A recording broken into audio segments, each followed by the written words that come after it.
Hey guys, welcome back. In our previous video, we created our user. The user was able to sign up successfully. So in this video, we are going to do the validation and we're going to hash our password. So what I'm going to do now, I'm going to create a new folder in our server called middlewares, because I want our validation to be a middlewares, and I'm going to create a new file. Let me just create a new folder called validations, because I'm going to do validations for other things. So in the validation folder, we'll create a new file called user validation, user validation.js. Okay, and what I'm going to show you. So we are going to use a package called validator. We have it installed already, which is this. So I'm going to show you validator npm. Okay, so validator is if you're not sure if your input is a string, coerce, or input passing another than a string is an error. It's just a validation to help us handle validations, make things minimum, like write minimum code for our validation. So it has methods already for us that we can use. It has is after, is alpha. Is alpha is to make sure that alphabet is alphanumeric, to make sure what we are passing is just alphabet and numbers, nothing else. And those whole things. So what we are going to use the is email for validating our email. And I'm going to use another one called is length. Is length. Is length. Is length.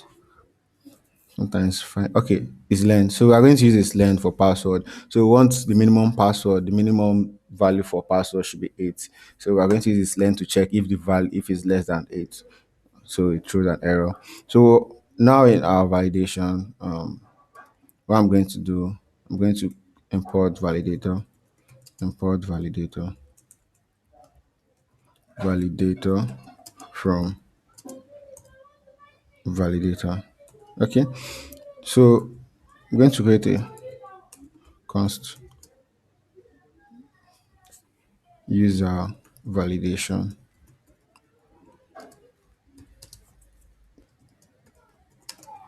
export default user validation,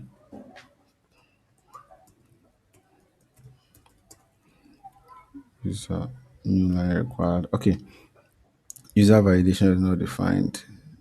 Okay, there's a typo here. Validation. Okay, so it's going to take in response, request, response, and next. So like I said previously, Express doesn't just pass only request and response. It also pass something called nest. So what nest does is if after this code runs, it should run the nesting.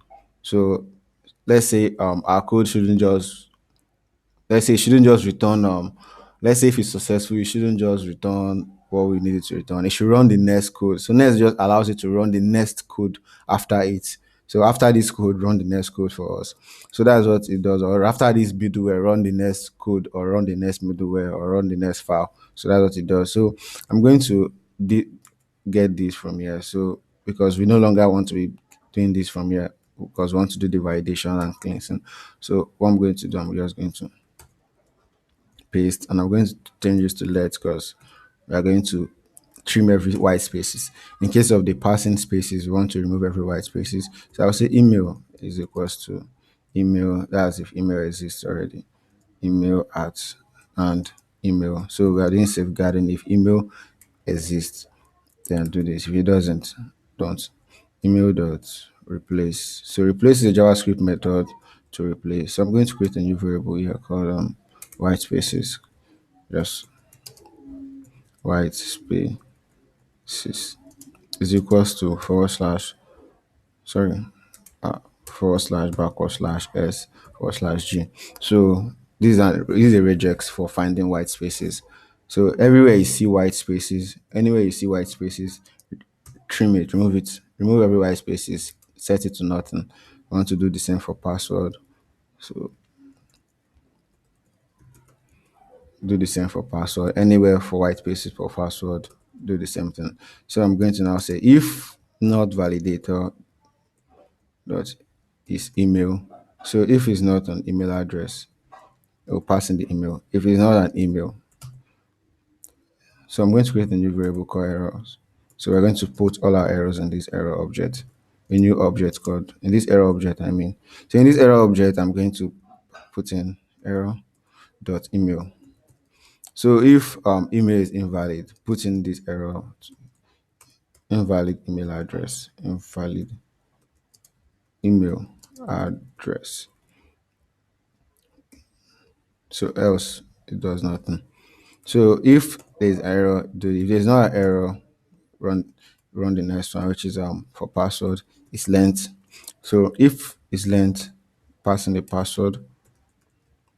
So if the password length, so if I show you the doc before continuing, it also takes in a second argument, which is an option. So in the option, we can do this. We can check for the minimum value and the maximum value. So we'll say if um,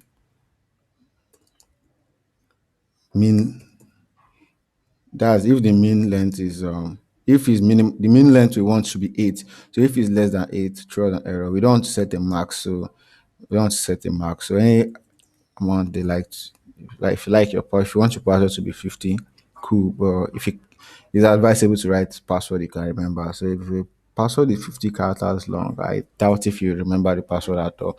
But anyway, that's not the main thing. So if the password length is less than 8, want to return to the user password is less than 8. I mean password must be 8 characters long. Makes more sense. Must be 8 or above, 8 characters long.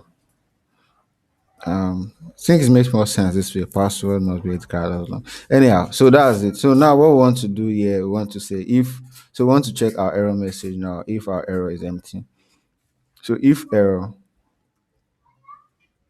dot, because we want to change it to an array to be sure to check if the array, object is empty. So to do that, we have to use object dot keys.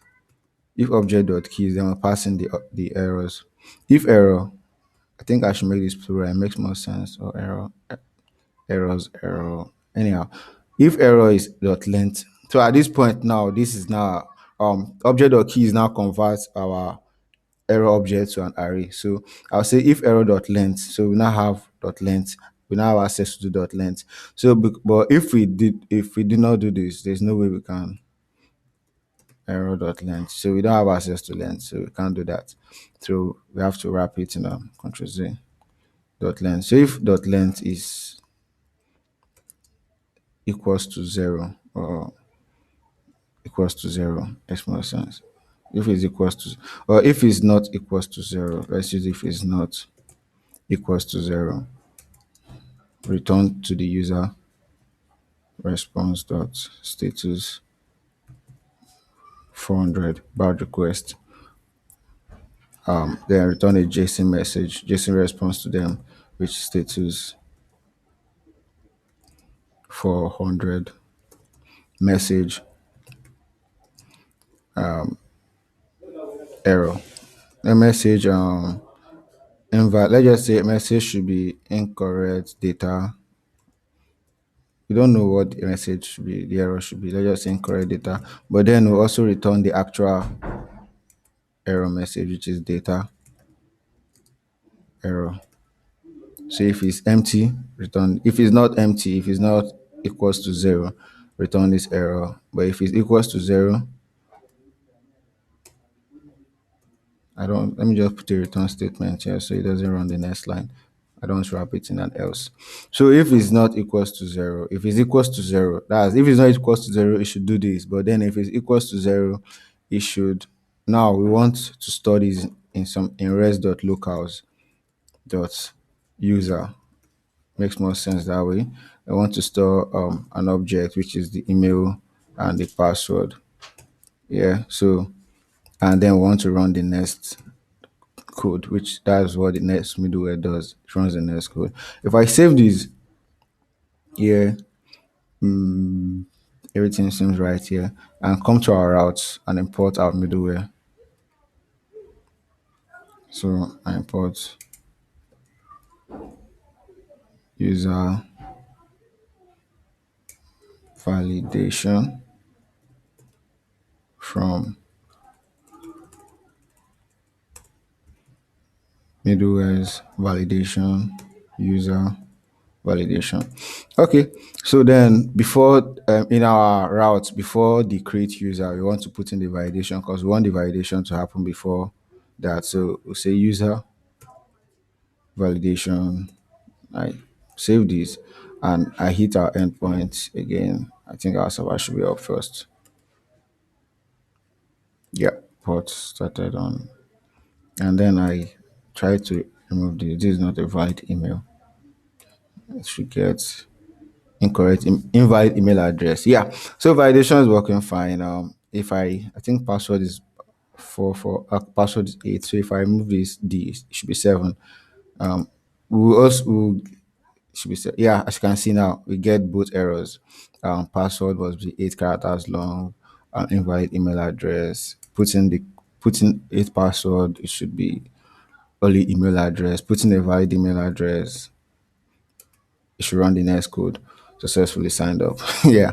So but now what I want to do now is I don't want this I do not want this again, because if we are still passing this in, what's the essence of doing the validation? What's the essence of doing the validation if we are still going to getting that the data directly from the body? So what I'm going to do now, I'm going to get this from the res.locals.user locals dot. I'm not going to do dot user, so I'm going to wrap this in a curly braces. So I'll say user. So destructuring. This is nested destructuring. Okay. So this should work fine now. This should still work fine. Server started at port 4000. So if I create a new user now, let me see. Sorry about my mouse. Email to second email, and I hit this route. Successfully signed up. So one thing I would like to show you first, so you know, is actually cleaning empty spaces. Let me put empty spaces before and after it, and this should be dummy 3. Successfully signed up. If we check our database now, we should have 3 new datas, but then it should remove all the white spaces for the third one. As you can see, there's no white spaces around it. So that is the essence. That's why we are doing our validation and cleaning the white spaces. So if I let me explain what happened here. So what happens here is I'm cleaning all the white spaces at this point, saving it back to the variable email, saving it back to the variable password, and then I'm storing it in the in the response, in this response here. So I'm storing it in this response here. You can also do this way. You can also do it this way. Request dot user, and I come in here. Where is it? And I'll say request and remove these locals, and it should still work fine. So I started at port 4000. No, need postman. Yeah, and I create a user called dummy4. Successfully signed up. Refresh database than before. It can you see it also works similar way, but the reason why I prefer doing it this way is because naming. So these names are unique. So res.locals.user is unique to this environment. So I can't so it won't clash with other naming just the naming, sha, so it doesn't clash. It makes the name unique. That's just the whole thing behind where's the locals. Anyway, save that. That's it for our validation. I think I've spent much time doing validation and explaining. Think in the next video, or rather, let me just do the password hashing here. I should be fast. Let me just be fast. So we're going to use bcrypt. So at this point, I'm going to create a new folder called helpers. So I'm going to create a helper folder where we put our helpers. So I'll create a new file called hash password.js.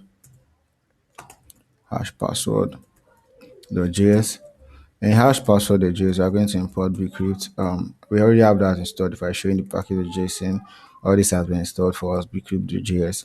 So let me open documentation so you know what bcrypt.js does. Bcrypt, bcrypt.js, npm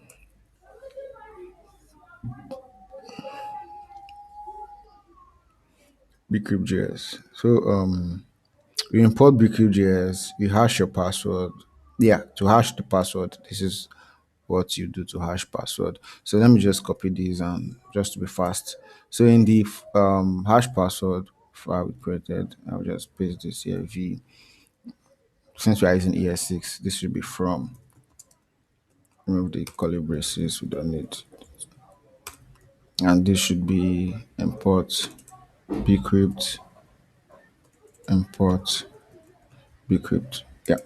So what I'm going to do here, I'm going to wrap this in because it's going to be in a function const hash password, which is equals to,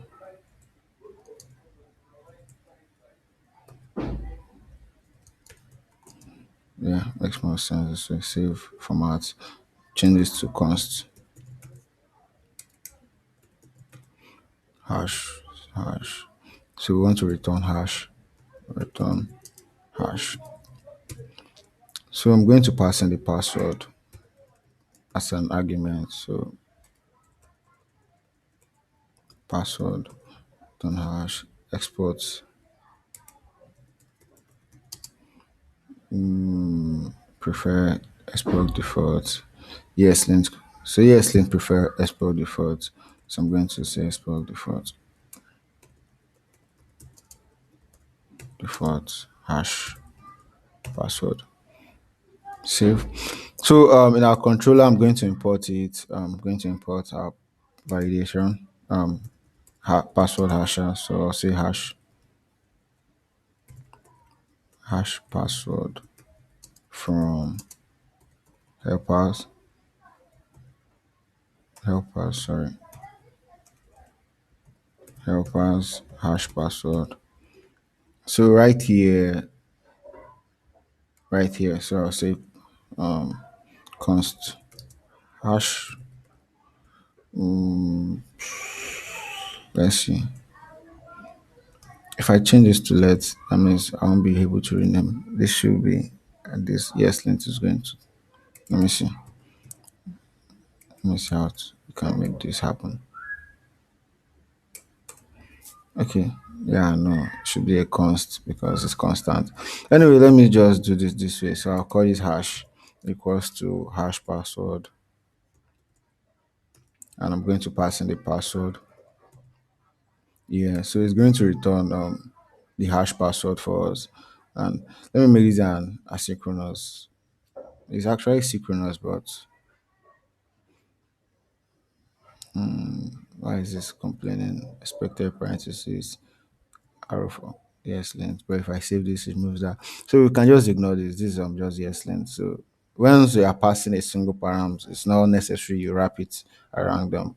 But yes length always want us to follow best practices. So you might want to that's actually my prettier removing that. It's actually prettier that is removing that, not ESLint. So now I've hashed our password, passing the password, hash the password, return the password back to the user, return the password, and then save it to our database. So if I try this now, dummy 5, and I success, something went wrong. Something went wrong. Let's see what went wrong. It says cannot read property user of undefined. Where is that? Cannot read property of user of undefined. Cannot read property of user of undefined. Is there anything like user here? Control F. User.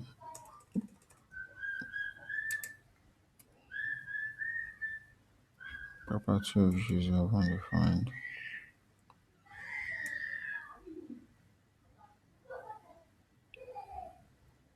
Advanced user.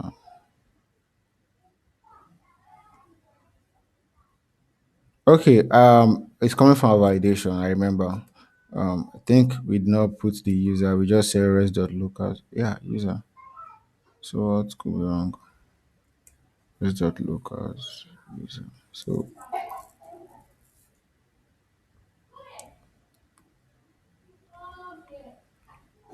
I think this is from this hash password. If I use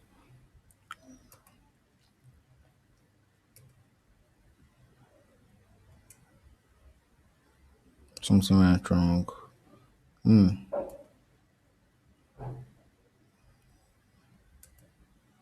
Cannot read property user of undefined. Cannot read property user of undefined.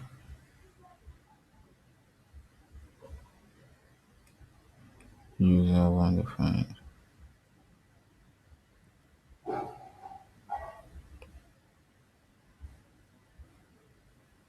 Oh, sorry, my bad. I cannot do this now. I think this is where my error is coming from. It's not request dot, it's res dot. When I changed this, where I explaining, it also is request. I didn't put this back, and that's why it's failing. So save this. Everything should be working fine now.